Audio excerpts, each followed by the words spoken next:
అందరికీ నమస్కారం అండి. శ్రీ క్రోధినామ సంవత్సర ఉగాది శుభాకాంక్షలు. ఈ సంవత్సరం మకర రాశి వాళ్ళకి ఫలితాలు ఎలా ఉంటాయి? మకర రాశి ఉందండి. ఉత్తరాషాఢ నక్షత్రం 2, 3, 4 పాదాలు, శ్రవణ నక్షత్రం 4 పాదాలు, ధనిష్ట 1, 2 పాదాలు కలిపి సరిపోతుంది. ఈ మకర రాశి వాళ్ళకి ఏంటంటే ఆదాయం 14 ఉంది, వ్యయం 14 ఉంది, ఈక్వల్గా ఉన్నాయి. రెండు ఎక్కువ ఉన్న హయ్యెస్ట్గా ఉన్నాయి. రాజపూజిత 3 ఉంది, అవమానం కేవలం 1 ఉంది. కనుక వీళ్ళకి చాలా అద్భుతంగా ఉందనే చెప్పచ్చు. వీరికి గురువు ఏప్రిల్ 30 వరకు చతుర్థ స్థానంలో రజతమూర్తిగాను, ఆ తర్వాత పంచమ స్థానంలో సంతాన స్థానంలో సువర్ణమూర్తిగాను ఉన్నారు.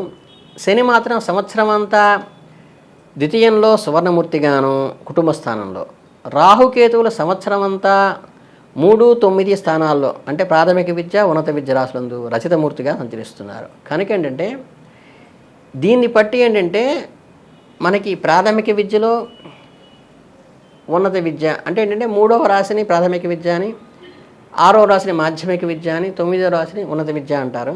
అలాగే 3వది భాతృస్థానంగాను, 9వది యోగస్థానంగాను చూస్తాము, దశమంలో రాజస్థానంగా చూస్తాం కదా. ఇప్పుడు ఏ గ్రహాలు మన శుభగ్రహాలు ఉన్నాయో అశుభగ్రహాలు ఉన్నాయో అని దాన్ని బట్టి ఆయా స్థానాలను బట్టి మనం అంచనా వేసుకోవాల్సింది. అంటే ప్రధానంగా ఉన్నటువంటి మంచి ఉత్సాహంగా వ్యవహరించగలుగుతారు. ఆరోగ్యమందు మంచి మార్పులు ఉంటాయి. ఆర్థిక కార్యక్రమాలు కూడా ఏ ఇబ్బంది లేకుండా అవసరానికి ఎప్పుడు ఎంత అవసరం అనుకుంటే అప్పటికి ఆర్థికంగా మీకు వెసులుబాటు వస్తూ ఇటు వృత్తిలో కానీ, ఉద్యోగాలలో కానీ, వ్యాపారంలో కానీ శ్రమ అనుకోకుండా ఫలితాన్ని సాధిస్తారు. మీరు ఏదైనా కనుక శుభకార్యాలు, వివాహాది పిల్లలకి, అమ్మాయికి కానీ అబ్బాయికి కానీ పెళ్లి కుదుర్చుకున్నా కానీ మంచి లక్షణాలు వచ్చి మంచిగా తొందరగా కుదిరేటి ఉంటుంది. అట్లాగే భూలో కానీ, గృహం కానీ, వాస్తువు కానీ, వాహనాలు కానీ ఇట్లా స్థిరాస్తికి సంబంధించిన విషయాలు కూడా మంచి ఫలితాలు, ద్వితీయార్థంలో మంచి ఫలితాలు వస్తాయి. అట్లాగే కోర్టు వ్యవహారాలు ఉన్నాయి కూడా ఈ సంవత్సరం ద్వితీయార్థంలో మంచి ఫలితాలు వచ్చి మంచి అనుకూలమైన తీర్పు వచ్చేటువంటి అవకాశం ఉంది. అలాగే కాక ఇది ప్రవేశ పరీక్షలకి విద్యార్థులు తయారవుతుంటే కూడా మంచి సీటు కొట్టేటువంటి అవకాశము, రైతు వారీ కానీ రాజకీయ నాయకులకు కానీ మంచి పదవులు, గుర్తింపు కూడా వచ్చేటువంటి అవకాశం రాజకీయ నాయకులకి ఈ రాశి వాళ్ళకు ఉంది. ఇక మాసవారీగా తీసుకుంటే ఏంటంటే ఏప్రిల్ నెలకు వచ్చేసరికి ఏప్రిల్ 13 నుండి 23 వరకు కుజ దోషులుగా ఉండటం వల్ల ఈ నెలలో ఏంటంటే ఈ కుజుడికి సంబంధించి కుటుంబ సౌఖ్యం కానీ, పార్ట్నర్షిప్ సౌఖ్యం కానీ కొంచెం దెబ్బతింటుంది. పనిలేని వారిగా కొనసాగుతున్నారు అనేటువంటి ఇది భార్య నుంచి కానీ భర్త నుంచి కానీ వస్తుంది. కాబట్టి వీళ్ళు జీవిత భాగస్వామితో కొంచెం అన్యోన్యంగా ఉంటూ మనోధైర్యంతో హుషారుగా వ్యవహరిస్తూ కొంచెం తగ్గైనా సరే తన మాట నెగ్గించుకునే ప్రయత్నం వీళ్ళు చేయవలసిన అవసరం ఉంటుంది. కొంచెం రకమైన మానసికమైన చింతలు వచ్చినప్పటికీ కూడా మనోధైర్యంతో ముందుకు వెళ్ళాలి. ఇకపోతే మే నెల గ్రహ సంచారానికి వచ్చేసరికి దాదాపుగా సగం దాకా అనుకూలమైన ఫలితాలనే ఇస్తాయని చెప్పచ్చు. కొంచెం జాప్యం అయితే ప్రతి విషయంలో జరిగేటువంటి అవకాశం ఉంటుంది. చిన్న చిన్న అప్పులు చేబుదులు తీసుకోవటం, చిన్న చిన్న అపవాదులు పొందటం లాంటివి కూడా కొంచెం చికాకు కనిపించినప్పటికీ కూడా కుటుంబంలో ఉన్న మనస్పర్ధలే ఎక్కువ ఆవేదన కలిగిస్తాయి. ఉద్యోగాల్లో కూడా అడిషనల్ ఛార్జీలు, అదనపు బాధ్యతలు రావడం వల్ల కొంత పని ఒత్తిడి అవుతుంది.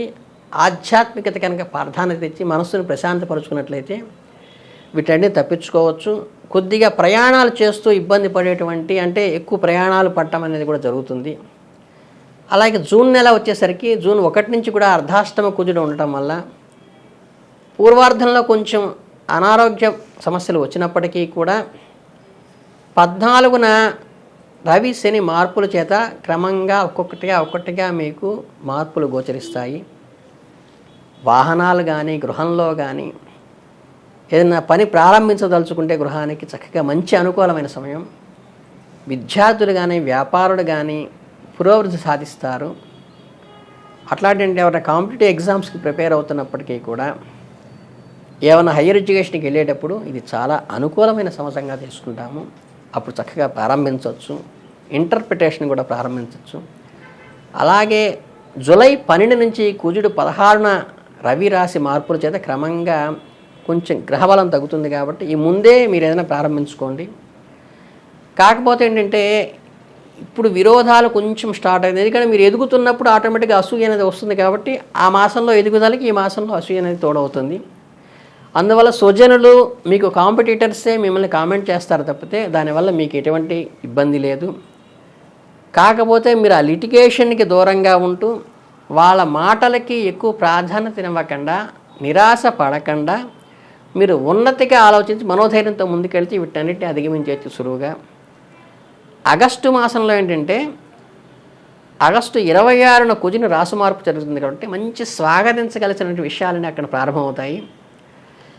అలాగేంటంటే అధికారులను సమాధానపరుచుకుంటూ జాగ్రత్తగా కుటుంబంలో ఎవరి తీరు వారిగా ఉందనుకోకుండా అందరినీ కలుపుకొని బయట వాళ్ళ మాటలు పట్టించుకోకుండా తన సంతానము, తన తల్లిదండ్రులు, తన భార్యల వాళ్ళ యొక్క అనుబంధంతో ముందుకు పెనవేసుకుంటూ వెళ్ళి మాసాంతానికి వచ్చేసరికి ఎంతో ఉత్సాహంగా మీరు వృద్ధి చెందటానికి ఇవన్నీ కూడా మీకు అనుకూలిస్తాయి. అలాగే మీకు సెప్టెంబర్ మాసంలో గ్రహ సంచారానికి వచ్చినట్లయితే ఏమవుతుందంటే ప్రయత్నాలు చక్కగా ఫాస్ట్గా ఒక చర్యలో కానీ క్యాటలిస్ట్ రాగానే చర్య ఎలా స్పీడప్ అవుతుందో అలా వృత్తిలో కానీ ఉద్యోగంలో కానీ అన్ని ఆటంకాలు అధిగమించుకుంటూ చక్క ముందుకు వెళ్ళడానికి ఈ మాసం అనుకూలమైనటువంటి. దీన్ని ప్రాపర్గా ఉపయోగించుకోండి.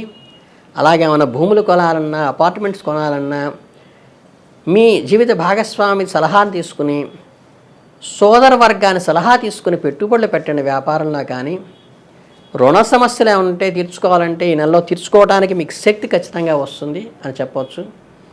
అలాగే అక్టోబర్లో ఏంటంటే 20వ తారీఖు వరకు మీకు పట్టిందల్లా బంగారం. అంటే మీరు ఏదైనా సరే కార్యక్రమాలు జీవితానికి ఉపయోగపడేవి ప్రారంభించాలంటే ఈ 20వ తారీఖులోపు చేసుకుంటే మీకు ఖచ్చితంగా వృద్ధిలోకి వస్తారు. కొత్త జీవితం కానీ, కొత్త ఉద్యోగం కానీ, కొత్త వ్యాపారం కానీ సాధించడానికి చాలా అనుకూలమైన స్థితం. గతంలో వాయిదా పడ్డవి కూడా మొత్తం పూర్తి చేసేస్తారు. ఆదాయం మంచి సంతృప్తికరంగా ఉంటుంది. 4వ వారం నుంచి కొంచెం సంయమనం పాటిస్తూ ఉంటే సరిపోతుంది. ఇకపోతే నవంబర్ మాసంలో వచ్చేసి ఏంటంటే కుజుడు కానీ, రాహువు కానీ, శని కానీ సంచారము కొద్దిగా ప్రతికూలంగా ఉంటుంది. దీనివల్ల మిగతా గ్రహాలు అనుకూలంగా ఉన్నప్పటికీ కూడా ఉద్యోగ వ్యాపారంలో సమతుల్యతతో ఈ శుభగ్రహాల అనుకూలత తోడొస్తుంది. మనం ఇంతకుముందు వృద్ధిలోకి వచ్చింది అసూయ అనే జ్వాల దీనివల్ల ఈ గ్రహం వల్ల కొంచెం కొడుతుంది. అయినప్పటికీ వాళ్ళని ఎవరిని మీరు పట్టించుకోకుండా మీరు అనుకున్న దృక్పథాన్ని సాధిస్తూ మీరు ముందుకు వెళ్ళాల్సిన అవసరం ఉంది. ఊహించిన ప్రయాణాలు కొన్ని తగులుతూ ఉంటాయి. అయినప్పటికీ బాధ్యతాయుతంగా మీ జీవితం కోసం, మీ అభివృద్ధి కోసం మీరు చేస్తున్న ప్రయాణాలని శ్రమ అనుకోకుండా చేయండి. డిసెంబర్లో గ్రహ సంచారానికి వచ్చేసరికి మాసం యొక్క ఆరంభంలో నెల మొదట్లో ప్రతికూలంగా ఉన్నప్పటికీ కూడా కొంచెం శారీరక మానసిక ఒత్తిడికి గురైనప్పటికీ కూడా వీటి వల్ల అనుకున్నటువంటి ఫలితాలు వచ్చి వృత్తి ఉద్యోగాల్లో అభివృద్ధి మార్పులు కూడా వస్తాయి. చెల్లింపులకు తగిన ఆదాయం చక్కగా అమరుతుంది. మీకు ఇతరుల నుండి ఏమీ ఆశించకుండా ఎవరి సహాయము పొందినప్పటికీ కూడా మీరు వృద్ధిలోకి వస్తారు. దీనివల్ల ఎవరైనా అసూయ పడితే దాన్ని మీరు పట్టించుకోబాకండి.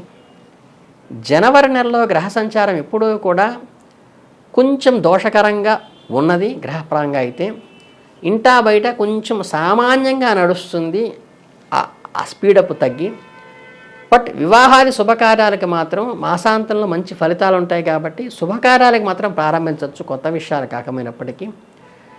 ప్రభుత్వ నుంచి రావాల్సినటువంటి శాంక్షన్స్ కానీ, గ్రాంట్స్ కానీ మీకు రావాల్సినవన్నీ వస్తాయి. కోర్టు వ్యవహారాలు కూడా మంచి తీర్పు రావాల్సిన పెండింగ్ ఉంటే వచ్చేస్తుంది. విద్యార్థులకు మంచి అనుకూలమైన సమతం. పోటీ పరీక్షలకు ఏమన్నా రాయాలన్నా, ఉన్నత ఉద్యోగాలకి వెళ్ళాలన్నా ఈ టయాన్ని ఖచ్చితంగా ప్రాపర్గా సిన్సియర్గా ఉపయోగించుకుంటే మంచి ప్రిడిక్షన్ వస్తుంది, మంచి ఫలితాలు వస్తాయి. ఫిబ్రవరి మాసంలో గ్రహ సంచారం చూస్తే మిశ్రమంగా ఉన్నప్పటికీ సమిష్టి యత్నంతో మంచి వృద్ధిలోకి వస్తారు. ఆరోగ్యం సామాన్యంగా సానుకూలంగానే జరుగుతుంది. మీ కుటుంబ భాగస్వామి సహకారం మీరు ఎప్పుడూ తీసుకుంటూ ఉండండి. ద్వితీయార్థంలో అధికారులను ఉత్సాహపరుస్తారు మిమ్మల్ని. వారితో మీరు వారి అప్రిషియేషన్తో ఇంకా ముందుకెళ్తారు. మీరు ఏదైనా మంచి మంచి ఒప్పందాలు కానీ అగ్రిమెంట్స్ కానీ కొత్త అగ్రిమెంట్స్ చేసుకోవాలంటే ఈ టైంలో చేసుకోవడానికి మీకు అనుకూలంగా ఉంటుంది. ఇక మార్చి మాసానికి అంటే సంవత్సరం ఆఖరి నెలకు వచ్చేసరికి ఏంటంటే గ్రహ సంచారం అన్ని ప్రయోజనాలు ఈ మాసం ఏర్పరుస్తుంది. చేపట్టుకున్న సంవత్సరంలో మొత్తం పనులన్నీ కూడా ఫైనల్గా మనకి ఎగ్జామ్ రాస్తే కనుక రిజల్ట్ వచ్చినట్టుగా మీకు అన్నీ మీ చేతిలోకి వచ్చేస్తాయి. కుటుంబంలో సామరస్యత కూడా ఏర్పడిపోతుంది. చక్కగా కుటుంబంలో సౌఖ్యత ఏర్పడుతుంది. వృత్తి ఉద్యోగాలందు మీదైన తరహాల్లో గుర్తింపులు ఏర్పరచుకోగలుగుతారు. ఆర్థికమైన చిన్న తరహా ప్రయోజనాలు కూడా పొందుతారు. ఇల్లు ఏమైనా కొనాలన్నా అపార్ట్మెంట్ తీసుకోవాలన్నా కూడా వెనకంజ వేయకుండా ఖచ్చితంగా ఇప్పుడు చేసేసుకుంటే ఈ నెలలో మీరు ఫుల్ఫిల్ అయిపోయి గృహప్రవేశం కూడా చేసేటువంటి అవకాశం మీకు ఖచ్చితంగా మీ జాతకం ద్వారా కనిపిస్తోంది ఈ సంవత్సరం. అలాగే ఈ సంవత్సరంలో ఉన్నటువంటి ఈ రాశిలో నక్షత్రాలకు ఫలితానికి వస్తే అంటే ఉత్తరాషాఢ నక్షత్రం వచ్చినట్టయితే గురువు కానీ శని కానీ రాహు కానీ కేతువు కానీ మిశ్రమంగా ఉన్నారు. మిశ్రమ ఫలితాలు ఇస్తాయి. కానీ ఆదాయ మార్గాలు అనుకూలంగా ఉన్నాయి. సంతానానికి కావాల్సిన అవసరాలన్నీ మీరు తీరుస్తారు. చక్కగా మంచి దైవారాధన చేసుకుంటూ చక్కగా శివార్చన కానీ విష్ణుర్చన కానీ చేసుకుంటే చాలా మంచిది. శ్రవణ నక్షత్రం వాళ్ళకి తీసుకుంటే శ్రవణ నక్షత్రం విష్ణుమూర్తి యొక్క నక్షత్రం. గురుడు సంవత్సరం అంతా పాపిగా ఉన్నప్పటికీ శని రాహు కేతువులు శుభులుగా ఉండటం వల్ల ఆర్థికంగా వృద్ధిలోకి వస్తారు. అభివృద్ధి బాట పట్టగలుగుతారు. అతిశయానికి దూరంగా బాధ్యతంగా సాగలుగుతారు.